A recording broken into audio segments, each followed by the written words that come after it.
এই ভিডিওটি শুধুমাত্র শিক্ষার উদ্দেশ্যে। এই ভিডিওটিতে আপনি যা শুনবেন তা ইন্টারনেট থেকে নেওয়া হয়েছে, যা সর্বসাধারণের জন্য উপলব্ধ রয়েছে। তো নমস্কার বন্ধুরা, আমি কুনাল আর আপনাদের স্বাগত জানাই ক্রাইম স্টোরি বেঙ্গলিতে। আশা করছি আপনারা সবাই ভালো আছেন। তো বন্ধুরা, আজ যে গল্পটা আপনাদের সাথে শেয়ার করব সেটা হলো ভয়ানক ভারকা মার্ডার কেস। একজন মেয়েকে বাঁচার জন্য প্রয়োজন একটা সহনশীল ও যত্নশীল একজন মনের মানুষ, কিন্তু সবাই কি সেটা পায়? ভারকার ক্ষেত্রে সেটা পাওয়া তো দূরের কথা, তার বিয়ের কিছুদিনের মধ্যেই খুন হতে হয়েছিল তাকে। কিন্তু প্রশ্ন হলো, কে করলো তাকে খুন? কিভাবে বা আর কেনই বা করলো তাকে খুনটি? সাল ছিল 2012। ইংল্যান্ডের ওয়ালস্টল টাউনে থাকতো 29 বছর বয়সী জাসবীর রাম গেন্ডে। সে ব্যাংকের একটি কর্মচারী হিসাবে সেখানে কাজ করত। জাসবীর ইংল্যান্ডে একা থাকতো, তার নিজের বাড়ি ও গাড়ি ছিল সেখানে। তার বাবা মা ভারতে থাকতো, কাজের জন্য সে ইংল্যান্ডে থাকতো। জাসবীরের বাবা মা তাকে ভারতে ডাকে তাকে বিয়ে দেওয়ার জন্য, কিন্তু বারবার জাসবীর মানা করে। কিন্তু জাসবীরের বয়স যখন 29 বছর হয় তখন সে শেষ পর্যন্ত রাজি হয় বিয়ে করার জন্য। তার বাবা মাও খুশি হয়ে মেয়ে দেখতে শুরু করে দেয়। অক্টোবরের মাঝখানের দিকে জাসবীর নিজের বাড়িতে আসে। অনেক বছর পর জাসবীর তার বাবা মায়ের সাথে দেখা করে। তারপর তার বাবা মা তাকে অনেক মেয়েদের ছবি দেখায়, কিন্তু তার একটাও মেয়ে পছন্দ হয় না। এর কিছুদিন পর জাসবীরের আত্মীয় তাকে একটা মেয়ের ছবি দেখায় ম্যাট্রিমোনিয়াল সাইট থেকে। মেয়েটা দেখতে খুব সুন্দর। মেয়েটাকে দেখে জাসবীরের পছন্দ হয়। মেয়েটির নাম ছিল ভারকা রানী। এরপরে জাসবীরের বাবা মেয়েটির বাবা মায়ের সাথে যোগাযোগ করে। তারপর একদিন দুটো পরিবার এক জায়গায় হয় বিয়ের কথাবার্তা বলার জন্য। জাসবীর ও ভারকা নিজেদের মধ্যে আলাপ আলোচনা করে ও তাদের একে অপরকে পছন্দ হয়। এরপর তাদের বাবা মা তাদের সহমত নিয়ে একটি বিয়ের দিনও ঠিক করে। গল্পটিতে এগিয়ে যাওয়ার আগে ভারকার ব্যাপারে কিছু জেনে নেওয়া যাক। ভারকার বাড়ি মার্টার ভগৎ সিং নগর, পাঞ্জাবে। ভারকার বয়স 24 বছর। ভারকা তার গ্র্যাজুয়েশন কমপ্লিট করেছে ইনফরমেশন অফ টেকনোলজি নিয়ে। ভারকার পড়াশোনায় খুবই ভালো, বিদেশে গিয়ে পড়ার ইচ্ছেও ছিল তার। ভারকাও পরিবারের খুবই প্রিয় সদস্য। ভারকার বাবা মা তার সহমতি নিয়ে একটি প্রোফাইল তৈরি করে দিয়েছিল ম্যাট্রিমোনিয়াল সাইটে, যেখান থেকে জাসবীরের সাথে তাদের যোগাযোগ হয়। এর মধ্যে জাসপ্রীত জানিয়েছিল তাদের বিয়ের পর ইংল্যান্ডে চলে যাবে, যেটা শুনে ভারকার পরিবার খুবই খুশি হয় ও ভাবে তাহলে ভারকার সুবিধা হবে পরবর্তী পড়াশোনায় এগিয়ে নিয়ে যাওয়ার জন্য। এরপর 28শে মার্চ 2013 ভারকা ও জাসবীরের বিয়ে হয় ভারতীয় রীতিনীতি অনুযায়ী। এতক্ষণ পর্যন্ত সবই ঠিক ছিল, কিন্তু সমস্যাটি হয় ঠিক বিয়ের পরেই। বিয়ের পর জাসবীর ও তার স্ত্রী ভারকা ইংল্যান্ডের জন্য প্রস্তুত হয়, কিন্তু ভারকার ভিসা ক্যান্সেল হয়ে যায়। ইতিমধ্যে জাসবীর ইংল্যান্ডে পৌঁছে যায় ও ভারকা আরও একবার ভিসা অ্যাপ্লাই করার পর অপেক্ষা করতে থাকে ভিসা আসার জন্য। এর কিছুদিনের মধ্যেই ভারকার ভিসা আসে আর সেও ইংল্যান্ডের জন্য রওনা দেয়। 10 আগস্ট 2013 ভারকা ইংল্যান্ডে পৌঁছে যায়। জাসবীরের বাড়িটা ছিল একটি শ্মশানের কাছেই, সেখান থেকেই শ্মশানের মানুষ পোড়ানোর গন্ধ পাওয়া যেত। 1 মাস কেটে যাওয়ার পর দিন ছিল সেপ্টেম্বরের 12, 2013। রাতের সময় ছিল। হঠাৎ জাসবীরের বাড়ি থেকে ধোঁয়া বাড়তে শুরু করে। এটা দেখে তার আশেপাশের প্রতিবেশীরা ছুটে আসে জাসবীরের বাড়িতে।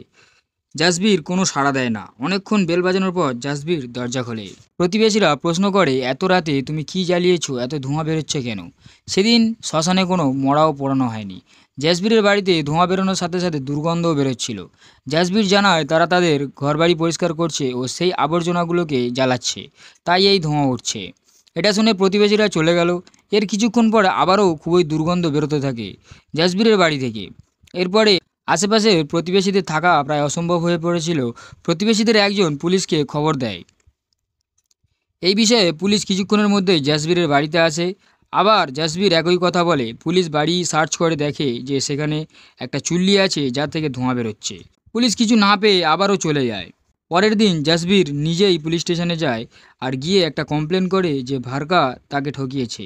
ভারকা তাকে বিয়ে করেছে ইংল্যান্ডে এসে থাকার জন্য। আজ সন্ধ্যায় সে আমার কাছ থেকে $500 নিয়ে আমার বাড়ি থেকে বেরিয়ে গেছে। জাসবীরের কথা শুনে পুলিশ জাসবীরকে জানায় যত তাড়াতাড়ি সম্ভব তারা ভারকাকে খুঁজে বার করবে। জাসবীর বাড়িতে গিয়ে তার বাবা মাকে ফোন করে ইন্ডিয়াতে, আর পুরো গল্পটা ফোনে তার বাবা মাকে শোনায়। জাসবীরের বাবা মা ভারকার বাবা মায়ের কাছে এই ঘটনাটি শোনায়। তার পরের দিন আবার জাসবীর বাগানে বাকি অংশগুলো জ্বালায়, আবারও দুর্গন্ধ বেরোতে শুরু করে। প্রতিবেশীরা আবারও টিকতে না পারায় তাদের মনে সন্দেহ জাগে, তারা আবারও পুলিশকে ডাকে। পরের দিন সকালে পুলিশ আসে আর জাসবীরকে জানায় তোমার জন্য প্রতিবেশীদের অসুবিধা হচ্ছে। পুলিশও সেই গন্ধ পেয়ে জাসবীরের ঘরে জোর করে তল্লাশি চালায়, আবারও কিছু পায় না। এরপরে পুলিশ যখন চলে যাচ্ছিল তখন একটা মহিলা পুলিশের নজর পড়ে সেই চিমনির উপর, যেটা তখনও পর্যন্ত ঝুলছিল। মহিলা পুলিশটি চিমনির ঢাকনাটি খুলে দেখে যে তার মধ্যে মানুষের অঙ্গ পোড়ানো হচ্ছে, আর তা থেকেই এই দুর্গন্ধ বেরোচ্ছে। এটা দেখে পুলিশ জাসবীরকে গ্রেপ্তার করে আর ফরেনসিক টিম ডাকে সেখানে পরীক্ষা করার জন্য। অঙ্গগুলো পুরোটাই জ্বলে যাওয়ার কারণে ফরেনসিক টিম বুঝতে পারছিল না সেটা কার বডি ছিল, ছেলে না মেয়ের। যাই হোক, সেখান থেকে কিছু ব্রেসলেট, নেকলেস পাওয়া যায় এবং কানের দুলও পাওয়া যায়। এরপর পুলিশ জাসবীরের পুরো ঘর চিরুনি তল্লাশি চালায় ও সেখান থেকে পায় ভার্কার ফোন, ট্যাবলেট, এমনকি বিয়ের অ্যালবামও। ফরেনসিক টিম অ্যালবাম ভার্কার ছবি দেখে শনাক্ত করে সেই পুরানো হাড়দুল ও ব্রেসলেটটি ভার্কারই। পুলিশ এরপর জাসবীরকে জিজ্ঞাসাবাদ করে। জাসবীর তাদেরকে জানায় সে এখনও জানে না ভার্কা কোথায়।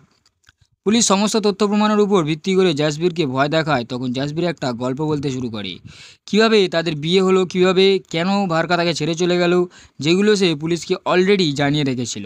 এবার পুলিশ তার কথায় বিশ্বাস না করে তার প্রতিবেশীদের জিজ্ঞাসাবাদ করলো। প্রতিবেশীরা, বন্ধুবান্ধব পুলিশকে জানায় ভার্কা খুব ভালো মেয়ে, খুব মিশুকে মেয়ে। এদিকে জাসবীর তার মিথ্যের গল্পটা পুলিশকে শুনিয়েই যাচ্ছিল।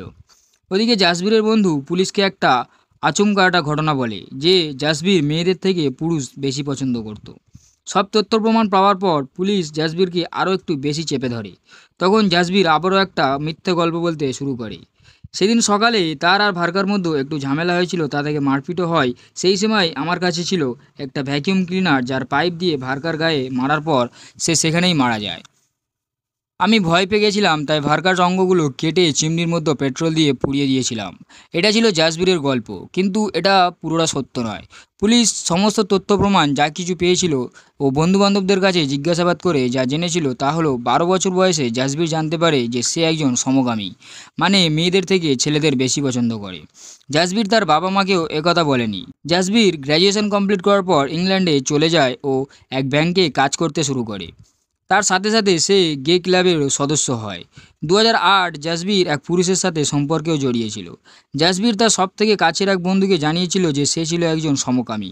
এদিকে 2013-তে যখন তার বাবা মা তাকে জোর করে বিয়ের জন্য সে রাজি না হওয়ার সত্ত্বেও ভার্কাকে দেখে রাজি হয়ে যায় আর বিয়ে করে ইংল্যান্ডে চলে আসে। একদিন ভার্কা তার আইপ্যাড ঘাঁটতে ঘাঁটতে দেখতে পায় জাসবীরও তার পুরুষ বন্ধুর সঙ্গে তোলা অপ্রিয় ছবি, যেগুলো দেখে ভার্কা জানতে পারে যায় জাসবীরের সম্বন্ধে, যে সে একজন সমকামীকে বিয়ে করেছে, যে নারী থেকে পুরুষদের বেশি পছন্দ করে। তারপর শুরু হয় ঝামেলা। ভার্কা জাসবীরকে বলে যে যদি আমি জানতাম তুমি একটা গে মানে সমকামী, তাহলে আমি তোমাকে জীবনে বিয়ে করতাম না। এখন তো কিছু করার নেই, আমার ডিভোর্স চাই, আমি তোমার ব্যাপারে তোমার বাবা মাকে জানাবো। জাসবীর রেগে যায়, কারণ সে তার বাবা মাকে এগুলো বলতে চাইছিল না। তারপরই জাসবীর তার ভ্যাকুয়াম ক্লিনারের পাইপ দিয়ে ভার্কাকে আঘাত করে ও মেরে ফেলে। তারপর নিকটবর্তী পেট্রোল পাম্পে যায় আর সেখান থেকে পেট্রোল কিনে নিয়ে আসে। ভার্কাকে কেটে তার অঙ্গগুলো জ্বালিয়েছিল, কিন্তু সে সেই মানুষের অঙ্গ পোড়ানোর দুর্গন্ধটাকে মেটাতে পারেনি। তাই প্রতিবেশীরা পুলিশকে ডাকে আর সেই দুর্গন্ধের জন্য জাসবীর ধরা পড়ে। এরপর জাসবীরের বাবা মা পুরো ঘটনাটি জানতে পারে, কিন্তু তারা বিশ্বাস করতে চায়নি। তারপর অনেক জিজ্ঞাসাবাদ ও ইনভেস্টিগেশনের পর জাসবীর স্বীকার করে যে সে সমকামী। তারপরে তাকে ইংল্যান্ডের ক্রাউন কোর্টে তোলা হয়। 7 জন মহিলা জাজ ও 5 জন পুরুষ জাজ মিলে 17 ঘন্টা বিচারের পর তাকে যাবজ্জীবন কারাদণ্ড দেওয়া হয়। এমনকি সে জামিনের জন্য তখনই আবেদন করতে পারবে যতদিন না তার 21 বছরের ন্যূনতম কারাদণ্ড বা সাজা সে ভোগ করে নিচ্ছে। তো বন্ধুরা, এই হলো ভার্কা মার্ডার কেসের পুরো ঘটনা। কমেন্ট করে জানাবেন আপনাদের মতামত। আজ আসি, দেখা হবে নেক্সট ক্রাইম স্টোরিতে। ধন্যবাদ।